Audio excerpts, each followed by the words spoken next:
Neme nsima na biso kopesa na mbote tozokoba na mama likambo na biso tozokoba na mama likambo na biso oyo esali ke na pokwa lelo toyokana lisusu. Vraiment kombo Yesu za lokumu parce que epa na ye hasard ezate. Hasard ezate, tout est programmé, tout est prévu. Dieu savait tout, Dieu connaît tout. Et voilà, nous sommes là, Seigneur, par ta grâce. Yango tokolemba te kopambola yo, kokumisa yo, kotombola yo, kolobaki ozali Nzambe. Mama mon Christou oyo ezali 2025. La marche avec le Seigneur ne s'arrête pas et ne s'arrêtera même pas. Tant que yena noyete, toza toujours en marche. Nzambe alingi komona biso tokoba marche, tokoba na kotambola. Nzambe alingi komona biso korecule te, alingi komona biso kostationne te, mais il veut nous voir en mouvement. Tosengeli kotambola. Maloba na Nzambe c'est une marche.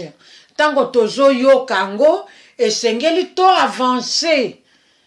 Nzambe na biso sepela parce qu'il veut nous voir grandir dans la foi.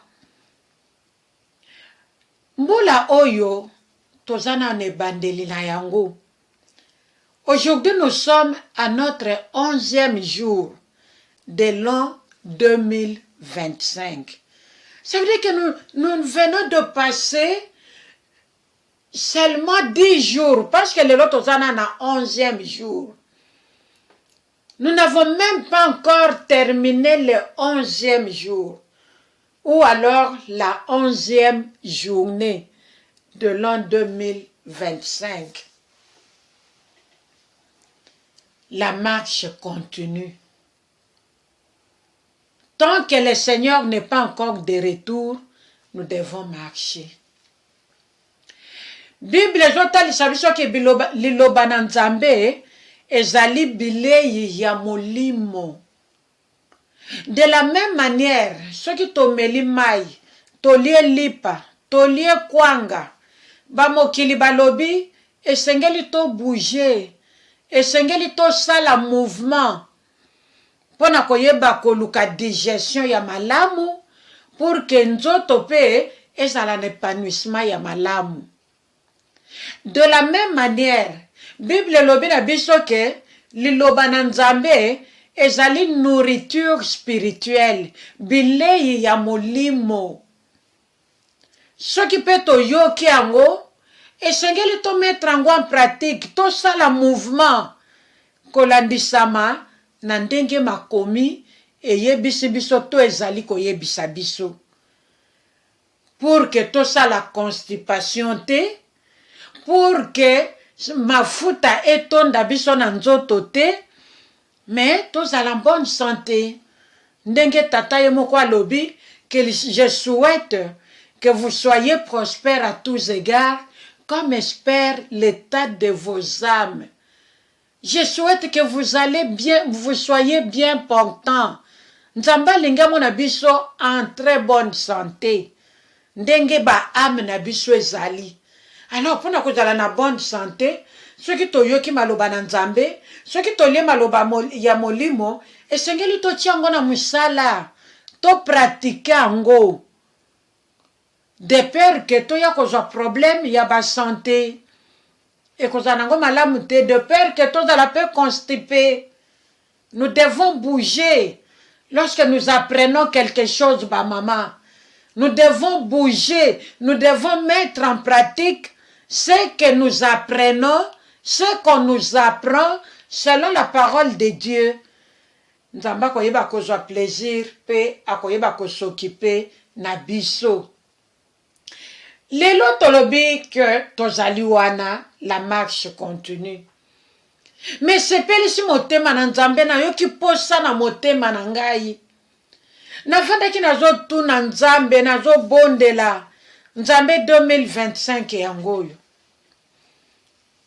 Ezala lokola momesano te. mais tolingi omema biso na kati na diversité na yo. Tolingi mwasi atambola lolenge yo lingi. Ezala nango makanisi ya moto te, me makanisi to pe posa na yo Nzambe. Yango nde toyeba ko communiquer na maman pour que maman yeba ko se retrouver de plus en plus pe ayeba na ko avancer ndenge yo lingi to continuer la marche continue, et cette marche est encore longue. Jusque là, personne de nous n'a marché ne fût-ce que la moitié du trajet que nous devons marcher.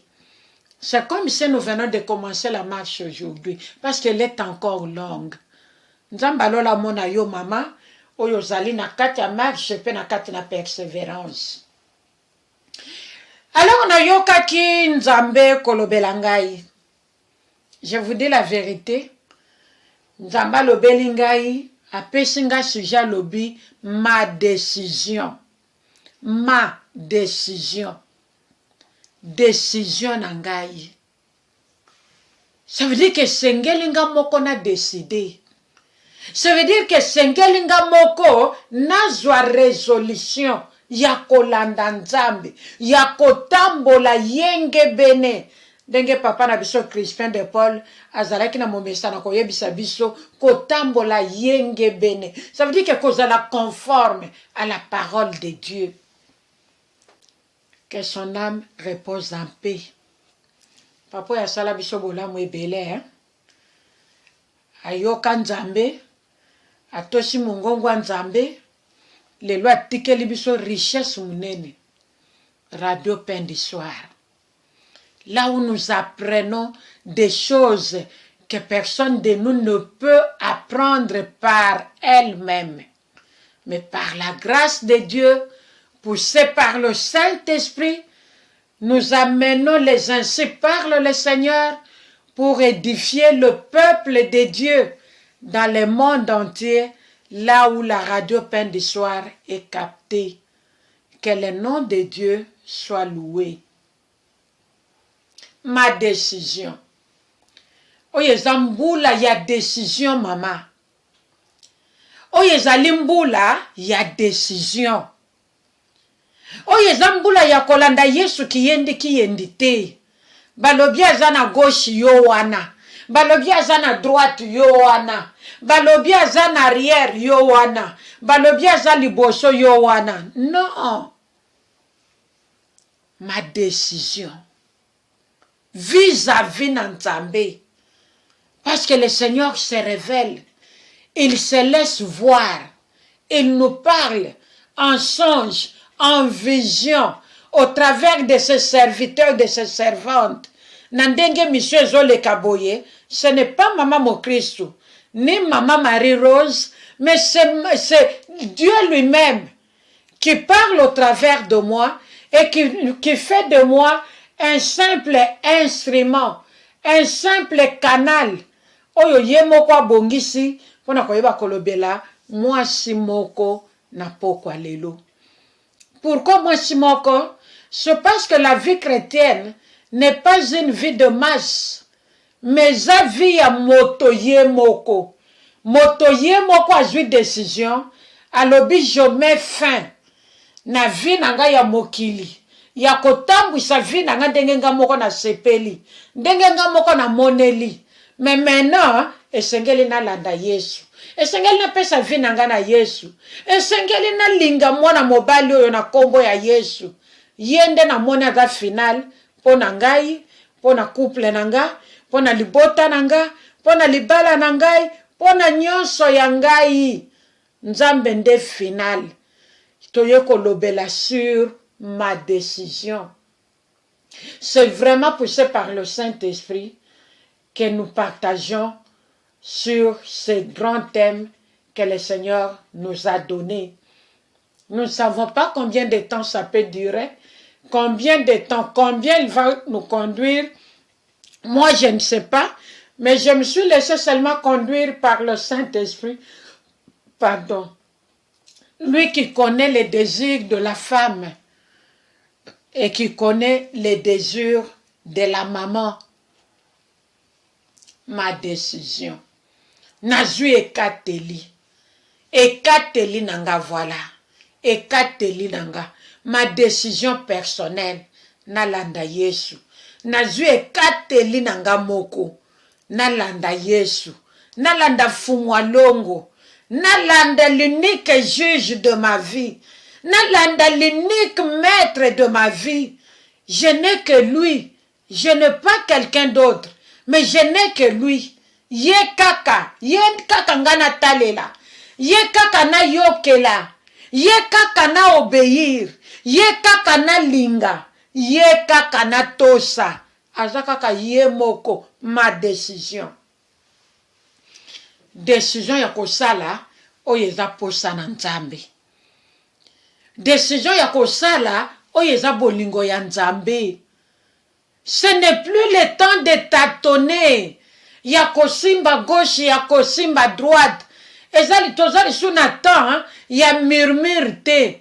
Tozali suna temps ya kokonte na mutu te. Oyo eza 2025. Ma décision personnelle. Yango nde kokotisa ngai na plan ya bonheur et non de malheur. Oyo Nzambe akela pona nga. Oyo Nzambe pa akela pona yo. La marche est encore longue. Faudra-t-il s'arrêter en 2024? Parce que na bondelaki na 2024, na moni mbule sili, na moni eloko na sengaki na Nzambe te. Faudra-t-il m'arrêter en 2024?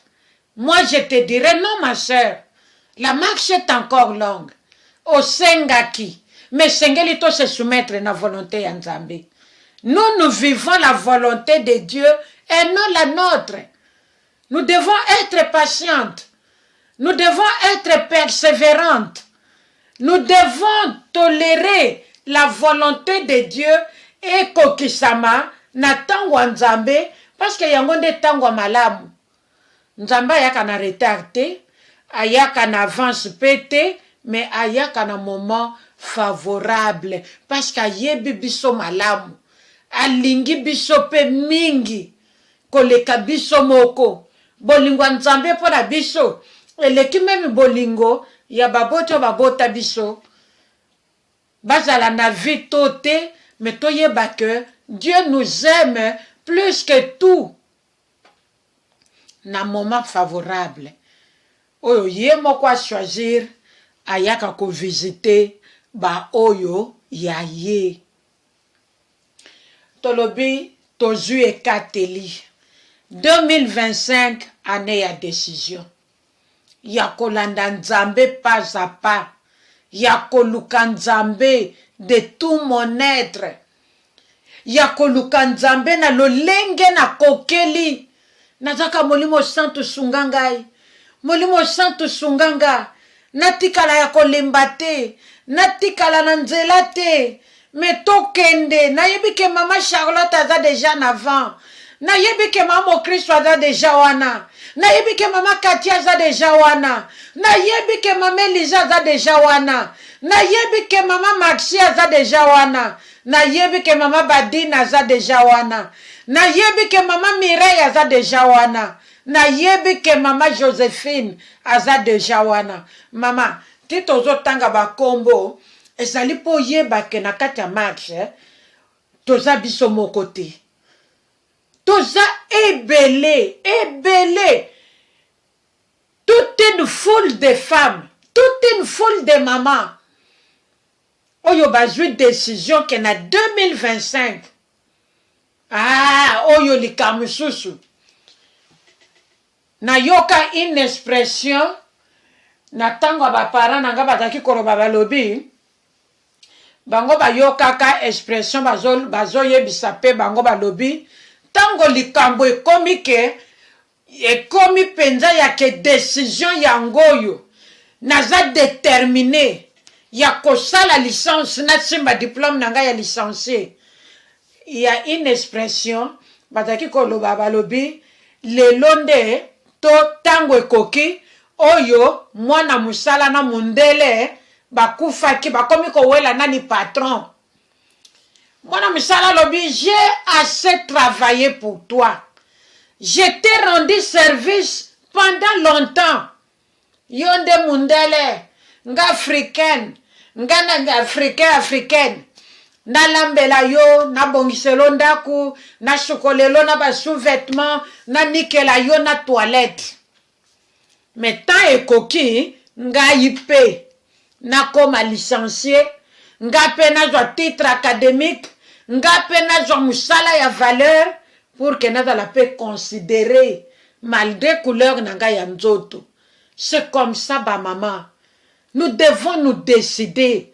Oyo nakokaki kosala lobité, lelo na salango.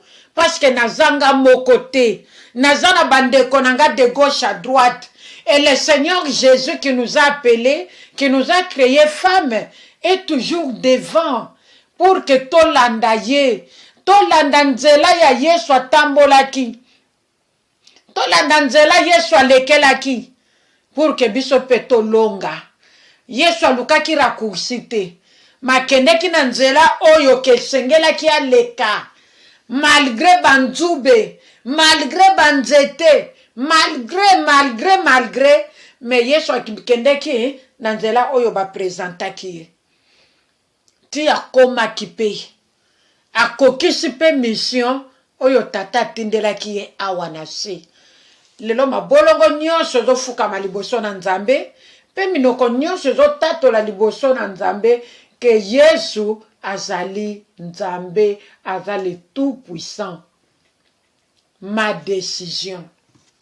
Esengeli nazwa ekateli.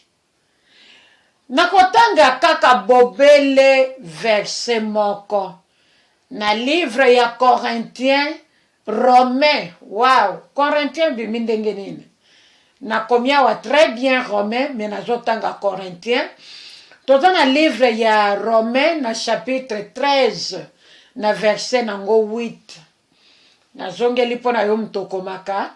Romains chapitre 13, verset nango 8. Bible lobi, ne devez rien à personne, si ce n'est de vous aimer les uns les autres, car celui qui aime les autres a accompli la loi. Parole du Seigneur, je crois que au lobby, amen. Le lobo est un compliqué, hein? C'est facile. Même moi, dans l'école maternelle, aza capable ya koyeba ko réciter phrase mibale oyo to uti ko zo comme verset biblique oyo ko sunga biso na pokwa lelo. Kozala na likambo na moto te mama. Kozala na likambo na moto te. Soki kaka te to lingana biso na biso to pe biso na ba misusu. Pamba te oya lingi ba misusu ye wana kokisi mobeko na Nzambe. Wow. Kozala na nyongo ya moto te. Soki kaka kolingana biso na biso pamba te oya lingi ba misusu ye wana akokisi mobeko na Nzambe. Phrase moko kaka, un seul verset. Ma décision. Maman, 2025, Koganga, bonne année. Ce n'est pas mauvais. Ce n'est pas non plus un péché. Na Koganga, bonne année. Na ko souhaiter na ba connaissance nanga bonne année. Na ko komela maman mo Christ bonne année. Na ko komela radio peine du soir bonne année. Na ko loba bonne année. Na ba famille to baleli, na ba famille to uteli, néglige ya Nzambe. Ce n'est pas du tout mauvais. Ce n'est même pas aussi un péché. Mais il y a un mais. Il y a un mais. Quand je dis bonne année, est-ce que nazali penza ngai nanu? Est-ce que naza conforme na malobo nazo bimisa na monoko na ngai ya ko souhaiter baninga bonne année? Est-ce que naza conforme na maloba oyo na souhaité papa bana nangai, molongani nangai, pona kolobana ye bonne année, parce que c'est la première personne qui est la plus proche de moi. Avant que j'aille dire bonjour à quelqu'un d'autre qui n'est pas de ma maison, je dois commencer à souhaiter la bonne année à mon conjoint, à mes enfants, aux gens qui sont avec nous dans la maison, avant d'aller toquer chez la voisine, chez le voisin, chez mon collègue de travail. C'est chez moi que je dois commencer à souhaiter la bonne année. Mais est-ce que, comparativement, na verset na biso moko ya Romains 13:8, naza conforme na malobo nazo misana munoko nanga, ya ko souhaiter baninga bonne année, n'église, ya ko souhaiter bonne année, na basali na Nzambe, ya ko souhaiter bonne année, na bana baninga nanga, est-ce que naza conforme? Pour que liloba wana ezala efficace, to ezwa place nango, na vie ya moto, oyo nga nazali ko souhaiter, to pe ko tombe la bonne année, esengeli na nga moko, na mitala nazala conforme na malobango. Balobi awa ne devait rien à personne. Ça veut dire que nazala en bon terme avec tout le monde. Maloba na Nzambe lobi na biso chercher la paix avec tous. Bato ya plus âgé na ngai, na luka kimia na bango. Bato ya âge na nga, na luka kimia na bango. Bato ya moins âgé ke ngai, na luka kimia na bango. Baboti na ngai, baboti ya mobali, na luka kimia na bango. Basemeki, nazala na bango en bon terme, na luka kimia na bango. Bana na boti, mobali na ngai, pasteur na nga, o nyonso Nzambe atia na nzela na ngai. Na luka kimia na ye. Na luka kimia na moto nyonso. Soki kaka, balobi, nazala na nyongo ya moto te, nazala na likambo ya moto te. Nazala na likambo na moto te. Mais naluka plutôt kolinga na biso. Pamba te, oyo azali kolinga bamisusu, ye wana azali kokokisa mobeko na Nzambe to pe la loi. Soki na souhaité na moninga bonne année, moninga yambango avec joie, avec empressement, avec amour. Est-ce que ngai nazana kimia na moto nyonso? Est-ce que ngai nakoki pe ko souhaiter mutu bonne année andimango avec joie? To pe nakobetisa mutu mabaku. Ne devait rien à personne. Likamoko mukie, mais là tu es belé. Et ça na maboke belé. Ce qui tolobi to fungolango kaka lelo, to kokate. Tozana na mois ya janvier. Quelle est ta décision, ma sœur, pour cette année? Tu resteras toujours la même femme. Kaka mwasi wana ya macholi.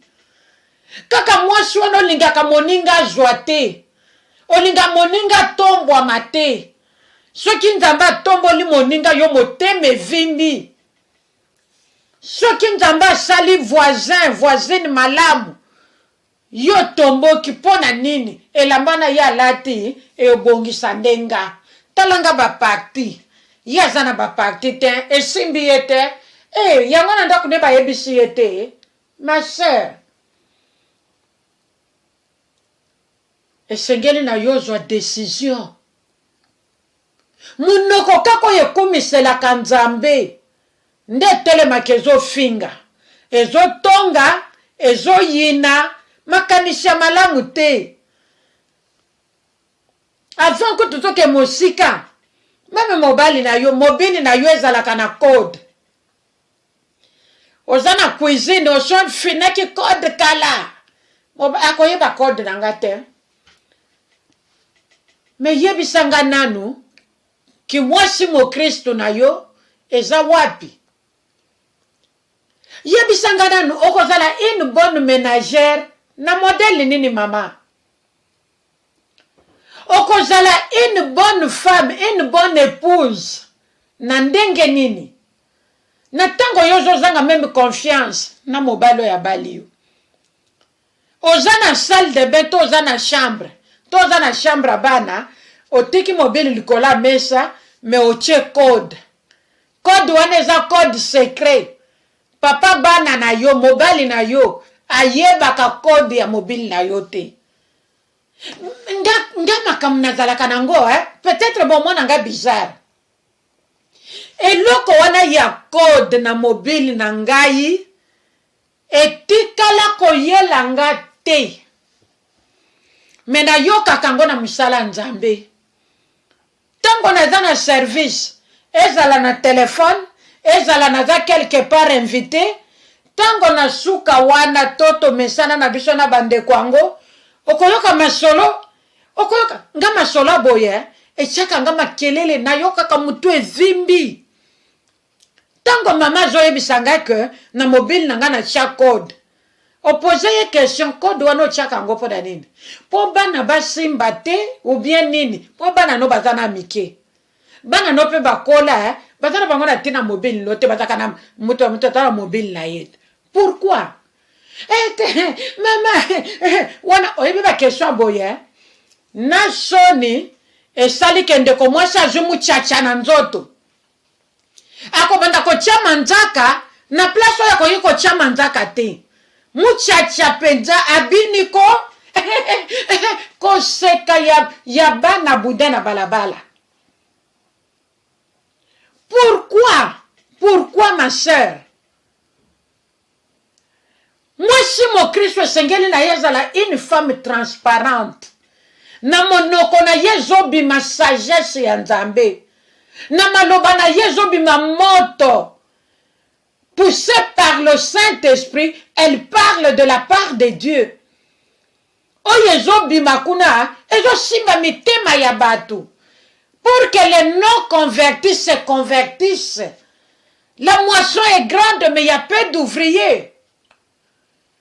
Pour que oya yebinzambete, na sagesse mo Christo azanango, une bonne ménagère, na sagesse wana, mamo ya yebinzambete, ye pa lukako ya epa nzambo ya biso. Aya komeka pe nzambo ya biso.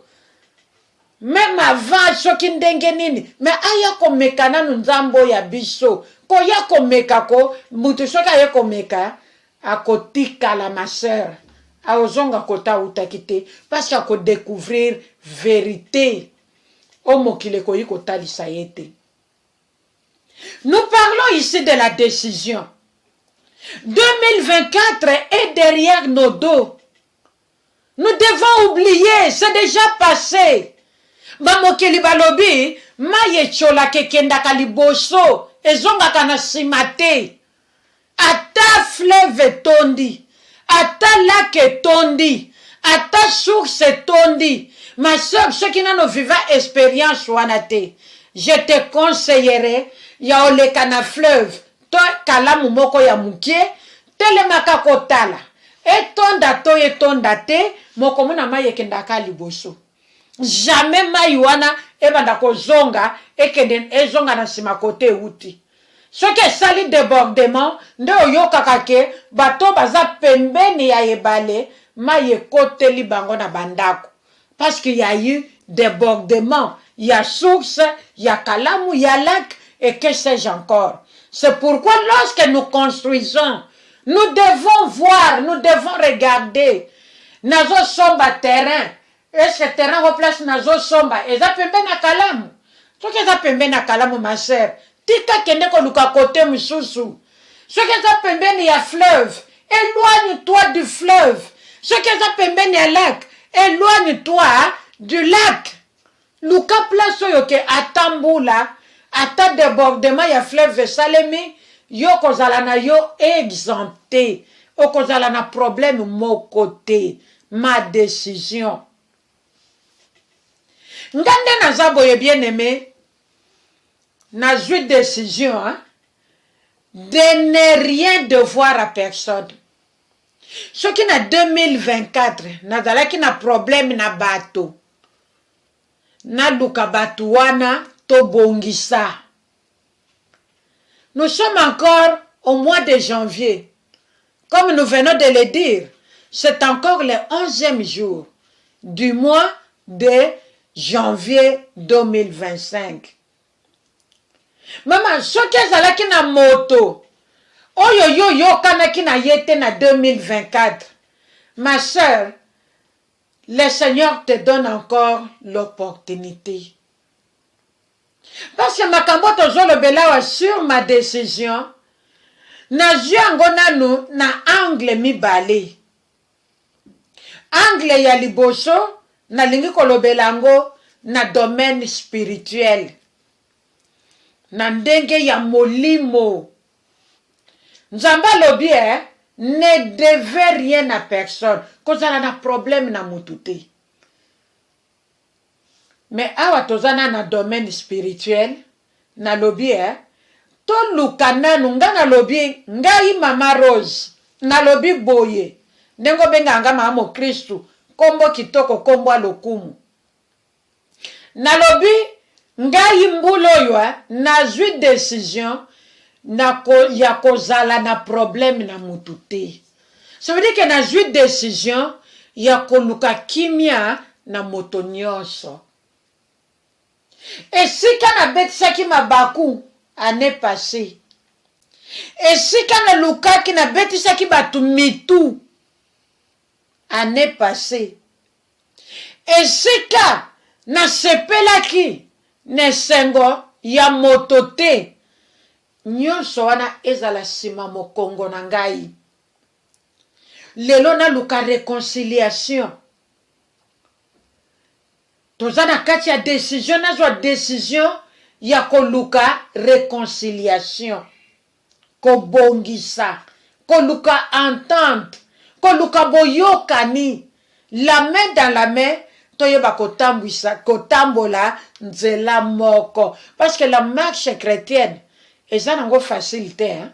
Mutu ye moko akomi kokate. Mais naza na besoin de témoignage. Ya ndeko moko, naza na besoin ya éducation. Oyo ndeko moko azwa na Yesu Kristu. Naza na besoin ya elobeli moko attirant pona lokumu na Nzambe. Elobeli moko simple pona lokumu na Nzambe. Oliena lukana saka bibloko mususu ya ba fantaisie ezanga tina, ezanga mutuna makolo. Oye ezo sepelisa nango Nzambe te. Okomi koloba na ba fantaisie o changer soki ba balangage, soki modèle nini yango wana. Biloko wana Nzambe alingi yango te. Ma décision euta na kati na nga moko. Nazwa décision ya kobongisa na Nzambe, ya kozonga moto. Nzambe akelanga moto, amona nga pe moto. Nzambe akelanga moto, amona nga moto bandeko na ngai. C'est très important. Parce que zana bizaleli mususu ekomisaka moto nyama. Moto alobi non. Nga na lingi na nga kozala nyama yo kelaki nga moto pona nini. Na lingi na nga kozala lokola yote. Non. Nous devons nous conformer à la parole de Dieu. Être en bon terme avec tous. Avec tout le monde. Avec les gens de tout âge. Et sengeli na respecter mutu nyonso. Na pesa ye valeur. Ya bomoto. Parce que Nzamba keliye lokola ye moko Nzambe. Je dois respecter tout le monde. Je dois aimer tout le monde. Nakufungola maboko nanga pona koyamba tout le monde. Sans discrimination de race, ni de couleur de la peau. Mais ngana considéré mutu nyonso. Na linga tout le monde na bolingo ya Christ. Yesu ayeke wana se atolisaki biso nyonso bolingo. Quel que soit baras na biso. Yango kute bangisaki yete parce que yenda kela biso. Oyo aza européen, oyo aza chinois, oyo azali coréen, oyo azali américain. Ngana lingi na nga kaka ba-européen, to ngana lingi na nga kaka ba-africain. Mais Yesu ayaki kotalisa biso nyonso bolingo. Bolingo Yesu amemelaki biso awa na se. Ezalaki bolingo oto bengi agape. Amour sans profit. Maman, ma décision de cette année, na kolinga lisusu moto po aza na bozwi kolekanga te. Na kolinga ye po aza mondele te. Mais na kolinga ye parce qu'aza moto. Nzamba keli ye lokola ye. Je dois l'aimer. Je dois l'aimer. Je dois l'aimer. Bolingo na to bandela ngona mabala na biso. Il y a de nos sœurs qui ont l'habitude de dire mabala yo nalinga kinanga yete. Mais tongo na monika rang social na ye. Par rapport ya vie ya baboti nanga, ya ba parents nangai. Nalobaki nandime kaka comme ça, vie nanga peut changer. Mais bolingo penza ya libala, te.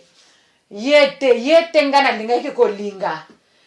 Il n'est pas de mon genre, raza genre nangate. Maman, yo zana genre nini. Quel est ton genre? Parce que ce que moi je sais, Dieu t'a créé de la même manière qu'il a créé l'autre. Dieu a créé l'homme. Et dans l'homme, nous avons l'homme masculin, nous avons l'homme féminin. Yozo luka mutu ya genre nini. Olukaki mobali ya modèle nini. Lelo bozana ye 20 ans ya mariage, 5 ans ya mariage, 3 ans ya mariage, 6 mois ya mariage. Mozo kende koyebisa batuke na lingaki ye kaka po na rang social na ye.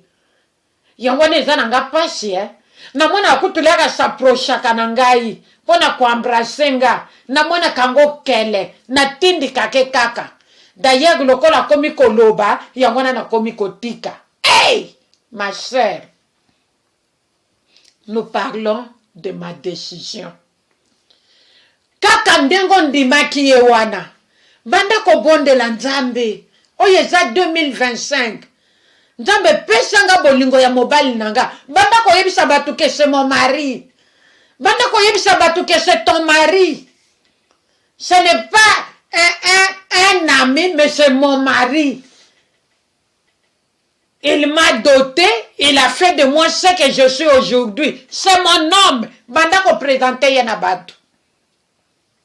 Ma décision, ça doit venir de moi-même. Je dois m'exprimer. Ata bato mususu ba fingi ye, mengai kolo ye, na sepela na yende ngazali. Je crois que je me fais comprendre, mes sœurs.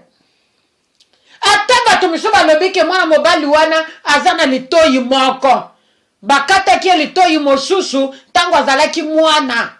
Akende ko yiba na ndako wa batu bakata ka ye litoyi. Mama, na sina ndimi ye na libolingo. Na yebisa batu ke c'est mon mari. Na kokipe ko pesa témoignage ke tango azalaki mwana akoza nzala na ndaku na bango akene ko boma soso ya batu aboma kilibata ya batu bakolo libata wana nde balandaki ye bakati ye litoyi. Mais c'est sa vie passée. Na lero wana yebaki ne Nzambe te. Mais lelo aza mosali na Nzambe, lelo aza moto na Nzambe, lelo aza mwana na Nzambe, né de nouveau. Oyo tata ya lola ye moko asa limbisi ye, abosani mabe wana. Pourquoi yo kende komemela ye fardo wana, ya soni, otambola kana na lokuta na mbebo, pona kokosa batu ke ce n'est pas mon mari. D'ailleurs, si vous avez na bateau, ba yebi yo pembeni tango zolo ba biloko wana, ozolo bango malembe. Pour que ba yebi yo te na mobile na yo, ba comprendre makambo nini te yo zolo ba. C'est honteux, ma sœur. Ça ne t'honore pas, ça ne nous honore pas. En tant que des femmes chrétiennes. Oh, mes sœurs, n'a présenté mobile nanga que c'est mon homme, je l'aime. Moi, si je suis au komona, yemoka mi bengi mbinga. C'est quoi d'autre la taille à mobile na ye? Mobile a su que laquelle monsieur na lipeka. C'est quoi taille à mobile je kaka soni? Na linga qui est pour avoir bien matériel. Maman, ma décision, révolte-toi. On est qui va en 2024, mais on est en 2025. Et c'est encore le début. Tant qu'on le dit qu'on présente ta mobile na yo que c'est ta connaissance. Hein, ma soeur? Yo le dit kazali connaissance na yo. Nzokande papa bana na yo, nzokande mobile na yo, yondo kufaka na ye, yondo vivaka na ye. E yinda to esala nini, yenda za pembeni, la première personne après Jésus, oyo contactaka na vie na yo, c'est ton mari. Mais ozo dénigrer ye, ozo longole valeur, ya ki mobile na ye ndamba pesa ye. Mais comment veux-tu, même bano yo boti, va respecter kaza papa na bango? Comment veux-tu? Bana bazomo na bizaleli na yo, vis-à-vis na papa na bango. C'est comment qu'on respecte ndenge nini? Kaza papa na bango. Ma décision. Nous devons changer notre façon de voir les choses. Nous devons aimer sans discrimination. Nous devons considérer tout le monde au même pied d'égalité. Ce n'est pas le matériel où ça mutu valeur. Loin de là. Ce n'est pas ce que Dieu a dit. Valeur ba pesa kango moto, même na tango azane lo côté. Bobi makana tongo ya ke musala yo ke musala. Na fin du mois, tango besoin salaire, yo salaire na yo le msu fois 3. Ya oyo mobali no azwaka. Yango tende ekozangisa ye ki mobali na ye na kati ya ndako. Tope liboso na yo mwasi oyo ya bala. Mwasi oyo ye a honora.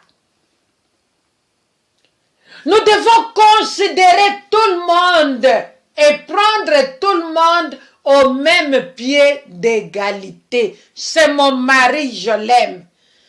Ngana mona couple, moi tanga ba université, ba master, ba doctorat. Ma keko zo mobali, diplômé d'état. Oto benga ke pana biso, D6. Moi ça le cas licence. Amata loko la flèche.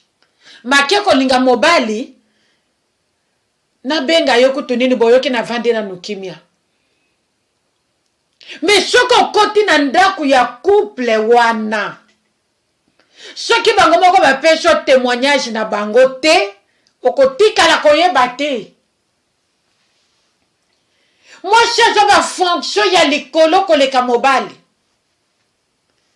Mobile tikala na niveau ya C. Moi, j'aime matin loko la flèche. Mais na visita ba couple wana, na kuta bolingo vanda. L'amour agapé. Moi, chazane ne loko kolande pas mobile wana te. Mais tant que mobile wana lokie libala, moi ça lobi oui. C'est toi l'homme de ma vie. Na bonde la kinzambe. Je m'engage, Ezayo. Oyebi souvent ba couple la modèle wana, libota mwasi ko telema, pwelo baboniko, yo mwana ozandenge nini. Na niveau na yo wana, Ok, nous sommes moutouazans na niveau ya D6, diplômé d'état. Yo sommes mati loko la flèche. On li bala nengenin. Moi, ça le bien, je l'aime. Je l'ai demandé à Dieu. Nzamba yebisinga kezaye. Moi, je l'aime. A obalanga. Mobali pa balieko. Ba boti bana. Bana ba koli. Soko tali. Moi, wana. Coup de chapeau. Je vous dis vrai. Coup de chapeau, ma soeur. Continue parce que tu es dans les bons. Nous devons aimer d'un amour sincère, sans hypocrisie. On a zo yebisa mobali nanga, on a zo yebisa ndeko nanga ya mwasi, ya mobali, on a zo yebisa sœur en Christ, frère en Christ, on a zo yebisa pasteur nanga, on a zo yebisa bana nangai, ezala oyo zo uta na kati ya motema nangai. Ce qui l'autre fois na tambisaki bomo inanga bongo te. Mais pas cette année. Non, ma sœur. Pas cette année. Je dois prendre une décision.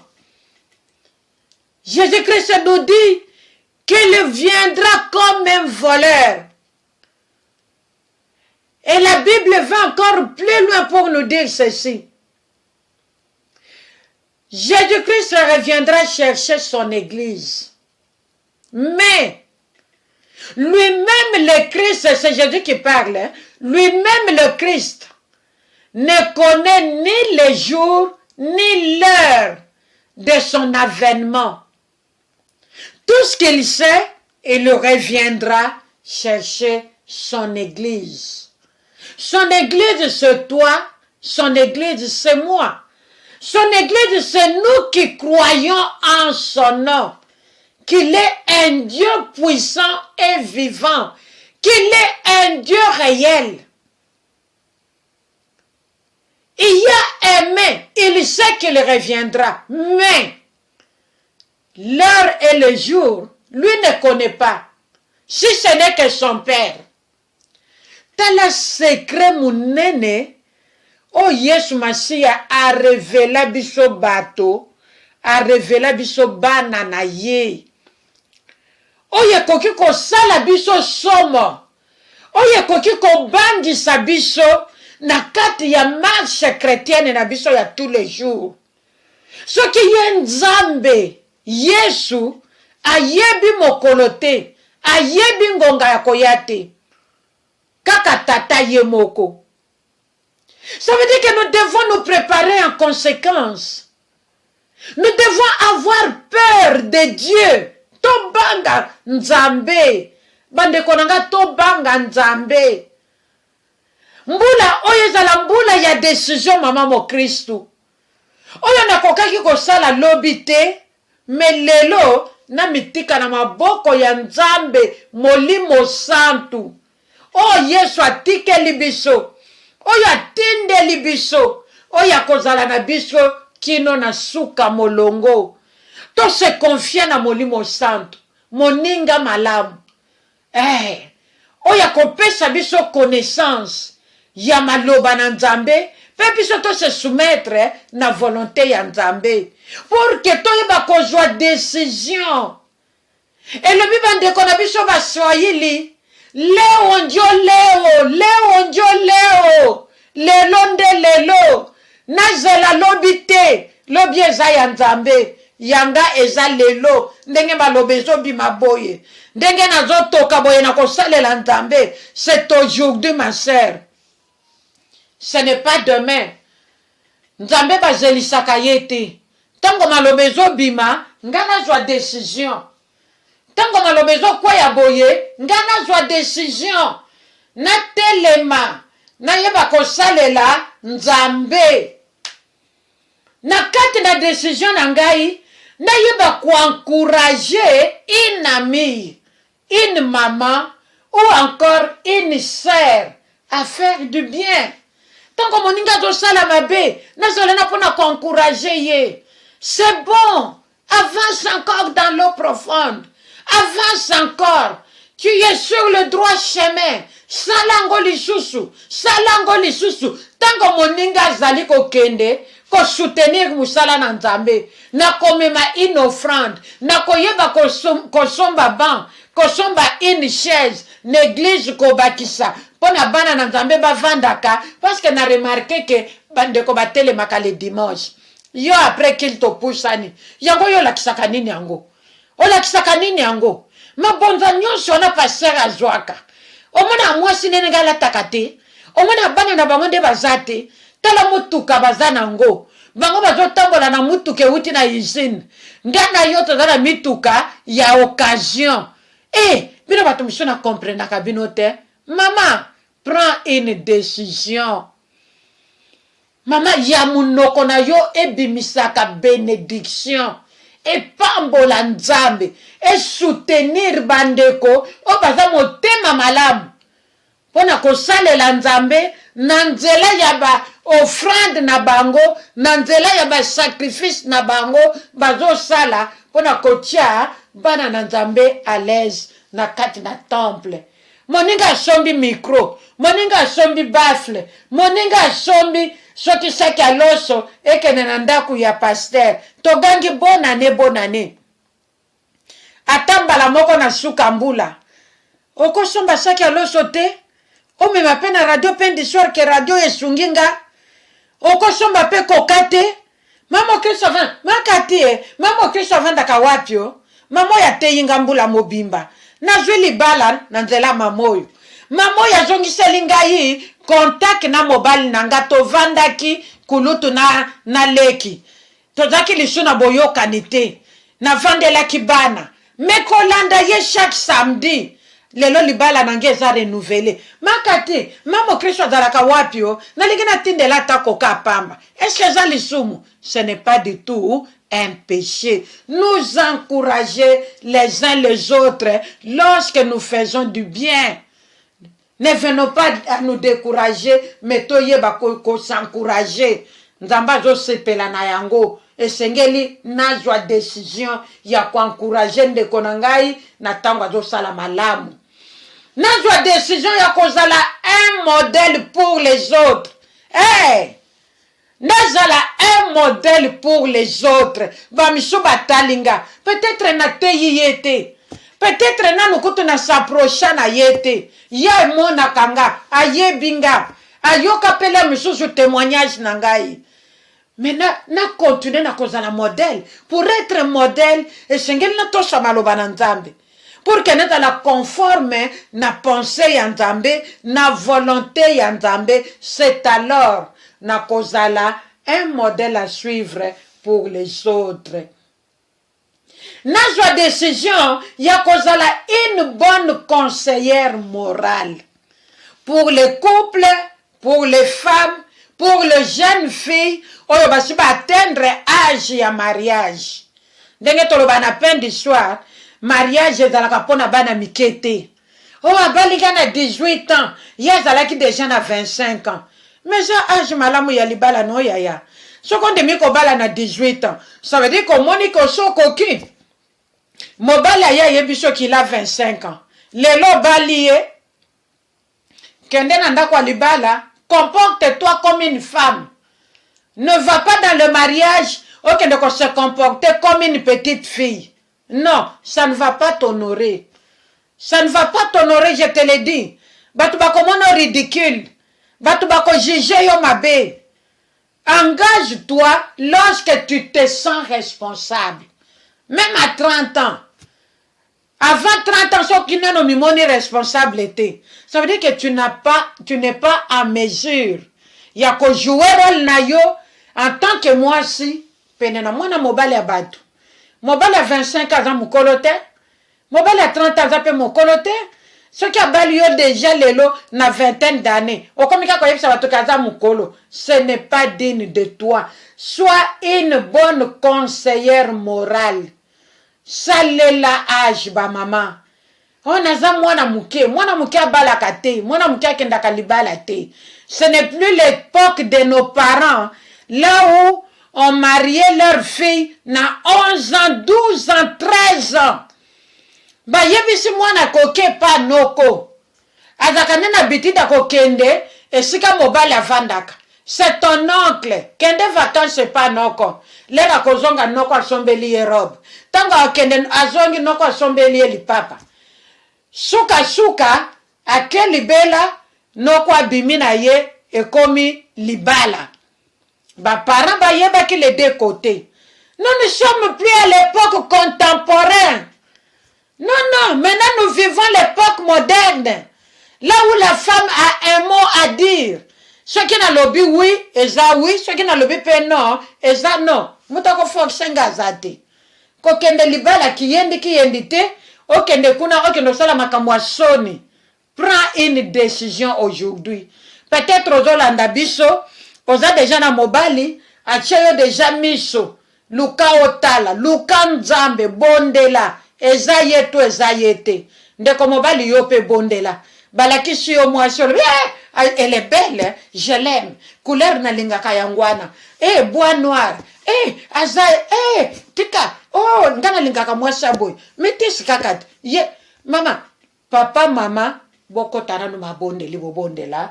Nzambe pour que bozala de bons conseillers na mariage, topé na ba fiançailles. Et kozala elengi mingi pour la gloire na Nzambe. Être comblé du Saint-Esprit. Pour na kozwa une bonne décision to komi na biso na suka pour na lelo. Et sengeli ngana yo tozala comblé to tondi sama na molimo santo. Nguya ya Nzambe débordé kati na yo mama. Pour na kozwa une bonne décision. Et sengeli maloba na Nzambe pe sengeli kozala kotondi sama. Moi so ya lingi molimo santo. Moi so ya yokelaka molimo santo. Moi so ya zozo molimo santo nyonso ya ye. Parce qu'en dehors du Saint-Esprit, il y a pas de vie chrétienne.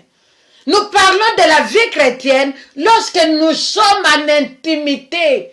Lorsque nous sommes en conformité avec le Saint-Esprit, lorsque nous sommes en accord avec le Saint-Esprit, là nous parlons un langage nouveau, un langage des enfants de Dieu, un langage de ceux qui sont nés de nouveau, un langage de la prise de la bonne décision, être rempli du Saint-Esprit, avoir et garder une bonne réputation. Moi, si mon Christ, ta réputation, maloba olobaka ba geste na yo lolenge no ya kozalela mama nyonso eyeba komemela yo une bonne réputation batu balobya malamu pona yo soki lobi balobaki mabe pona yo na 2024 même na ba belle famille mais mama toluka to bongisa ma décision joie décision mama bongisa na belle famille na yo s'il te plaît. Bongisa na Nzambe na yo. Soko bongisi na belle famille, ça veut dire que bongisi na Nzambe na yo. Nzamba tinda kyo na belle famille ya mabe wana, ndengo yebeli yango. Po soki yo komi kuna, bango ba bongwama, po na gloire a Nzambe. Mais soki yo ke na belle famille wana, kaka na okeipe omiko isi, otiki identité na yo chrétienne, olandi soki nini, te, mama lelo tozwa décision, to bongisa na ba belle famille, to benga baye, to benga kinanu te, to solola na baye, to solola kinanu te, to pesa na bango mbota ta na téléphone, baka mwa, simanango, bako luka Nzambo ya biso. To yeba, pona kozwa une bonne décision, pona lelo tozo suka wana, to yeba ko compter sur Dieu lui-même. To compter na mutute, totale la mutute, me totale la Nzambe, pe to tia elikia na biso nyonso, epai na Nzambe, molongi na etumba, molongi na problème nyonso, molongi na balongi, Yesu na biso lobe mobali, to konte na ye, to espere na ye, to linga ye, to talela ye, to mitika na maboko na ye, ye moko asunga biso pona koyeba kozwa une bonne décision pour cette année 2025. Tika Nzambe alola mona biso, Nzambe alola pambola biso, le bon deli nangeza ke molimo santu a continuer na kolobela biso. Molimo santu a marqué biso na pokwa lelo. To luka kosala mie, to bongisa pona nzambe oyo. To bongisa pona nzambe oyo, pona mutu te me pona nzambe. Voilà, bien-aimé dans la foi. Nous avons parlé de ma décision personnelle. Mutoa zwelanga décision te. Menga moko na zwa décision pour que na yeba ko bongisa na nzambe.